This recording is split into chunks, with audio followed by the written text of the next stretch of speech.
హిమాలయాల మహోన్నత శిఖరాలలో మేయాల మధ్య ఒక నమ్మకపు దీపస్తంభం ఉంది. అది వైష్ణో దేవి ఆలయం. దేవత వరవికి అంకం చేయబడిన ఈ పవిత్ర ఆలయం నమ్మకం యొక్క శాశ్వత శక్తికి మరియు తెలియని వారి యొక్క ఆకర్షణీయమైన ఆకర్షణకు నిదర్శనం. ప్రతి సంవత్సరం లక్షలాది మంది భక్తులు కపెనమని యాత్ర చేస్తారు. వారి హృదయాలు భక్తితో మరియు దైవత కోసం దాహంతో నిండి ఉంటాయి. గాలి యొక్క స్పష్టమైన శక్తితో సందడి చేస్తుంది. అసాధారణమైన మాయాజాలం యొక్క భావన ఇది వాతావరణంలోనే వ్యాపించి ఉంటుంది. ఆలయానికి చేసే ప్రయాణం కూడా యాత్రలో ఒక భాగం. పర్వతం వైపు చెక్కబడిన మలుపు తిరిగే దారులు భక్తులను ఉత్కంఠభరితమైన ప్రకృతి దృశ్యాల గుండా నడిపిస్తాయి. ప్రతి అడుగుతో గాలి పలుచబడుతుంది. వారి శారీరక పరిమితులను పరీక్షిస్తుంది. అయినప్పటికీ వారి ఆత్మలు దృఢంగా ఉంటాయి. పర్వతం వారి సంకల్పాన్ని పరీక్షిస్తున్నట్లుగా దైవికతతో ఎదురుకావడానికి వారిని సిద్ధం చేస్తున్నట్లుగా ఉంటుంది. అస్తమించే సూర్యుని బంగారు కాంతిలో స్నానం చేసిన ఆలయం యొక్క మొదటి చూపు భక్తి మరియు గౌరవాన్ని రేకెత్తిస్తుంది.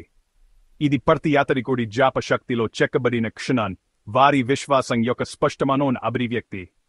వారు పవిత్ర గృహవేషద్వారం ముందు నిలబడినప్పుడు వారి హృదయాలు భక్తి మరియు ఆశతో నిండిపోయినప్పుడు కఠినమైన ప్రయాణం ప్రాముఖ్యతను కోల్పోతుంది. వైష్ణో దేవి ఆలయం కేవలం పూజా స్థలం మాత్రమే కాదు.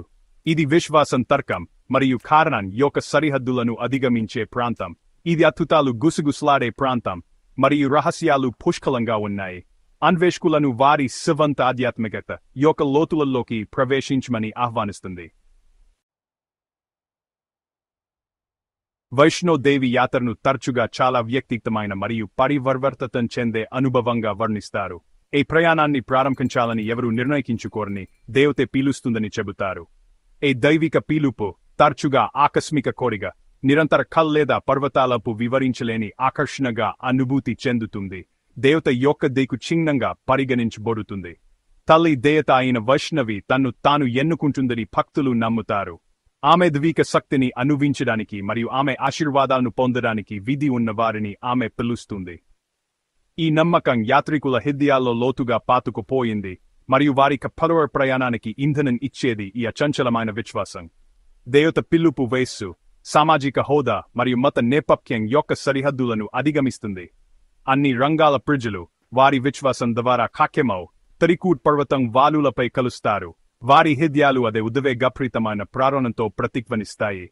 వారు ఓదార్పు, మార్గదర్శకత్వం మరియు అన్నింటికంటే వైష్ణవి యొక్క దైవికతే కోరుకుంటారు. వైష్ణో దేవికి చేసే ప్రయాణం కేవలం భక్తికమైనది మాత్రమే కాదు, ఇది ఆధ్యాత్మిక యాత్ర.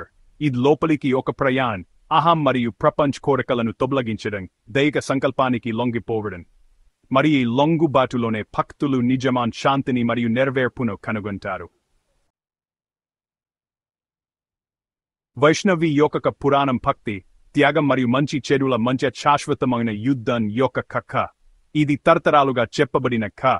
దాని సారాంశం ఆలయం ఉనికి యొక్క ఫాబ్రిక్లోనే అల్లుకుపోయింది. పురాణం ప్రకారం వైష్ణవిక స్త్రీ శక్తి యొక్క అభివ్యక్తి లక్ష్మీ కారి దేవతల శక్తుల కలయిక నుండి జన్మించింది. ఆమె భూమిపై ఒకే ఒక ఉద్దేశ్యంతో కనిపించింది: రాక్షస రాజు భైరవ్నాథ్ను జయించడం మరియు ప్రపంచానికి ఛాతిని పునరుద్ధరించడం. వైష్ణవి ఆమె భూలోక రూపంలో ఆమె భక్తి మరియు విష్ణువు పట్ల అచంచలమైన భక్తికి ప్రసిద్ధి చెందిన అందమైన యువరాణి. ఆమె అందం మరియు దయ రాక్షస రాజు భైరవ్నాథ్తో సహా చాలా మందిని ఆకర్షించింది. వారు ఆమెను వివాహం చేసుకోవాలని కోరుకున్నారు. అయితే వైష్ణవి అతని దుష్ట దుద్దేశాలను గుర్తించి అతని ప్రతిపాదనలను తిరస్కరించింది. ఆమె తిరస్కరణతో కోపోద్రిక్తుడైన భైరవ్నాథ్ వైష్ణవిని బలవంతంగా పట్టుకుటాన్ని ప్రతిజ్ఞ చేశాడు. యువరాణి అతని అరాచకానికి లొంగడానికి ఇష్టపడ అరణ్యంలో ఆశ్రయం కోరుతూ పర్వతాల్లో పారిపోయింది. చెరు యొక్క పంజా నుండి ఆమె పావడం ఆమె ప్రయాణానికి నాంది పలికింది. వైష్ణవి పారిపోవడం ఆమెను హిమాలయాల గుండెలోకి లోతుగా నడిపించింది. త్రికూట్ పర్వతంపై ఒక మారుమూల గుహకు. ఇక్కడే పర్వతాల ప్రశాంతమైన ఈ కాంతంలో ఆమె ఓదార్పు కోరింది మరియు భైరవ్నాథ్తో తన చివరిచ్చునకు సిద్ధమైంది. వైష్ణో దేవి ఆలయం యొక్క గర్భగుడిగా పూజించబడే గుహ ఆమెకు అహ్యారణ్యంగా మారింది. ఆమె తన దైవిక శక్తితో కనెక్ట్ అవ్వగల ప్రదేశం. వైష్ణవి తమది నెలపాటు ఈ గుహలో ధ్యానం చేసిందని చెబుతారు. ఆమె భక్తి మరియు ఆధ్యాత్మిక శక్తి ఆ ప్రదేశం యొక్క వాతావరణాన్ని మారుస్తుంది. ఇరుకైన ప్రవేశ ద్వారం మరియు మస్కబారిన లోపలి భాగం ఉన్న గుహ హాస్యం మరియు భయాన్ని రేకెత్తిస్తుంది.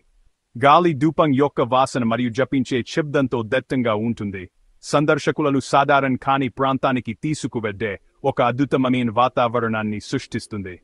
ఈ గుహలోనే భక్తులు దేవత యొక్క స్పష్టమైన ఉనికిని అనుభూతి చెందగలని నమ్ముతారు.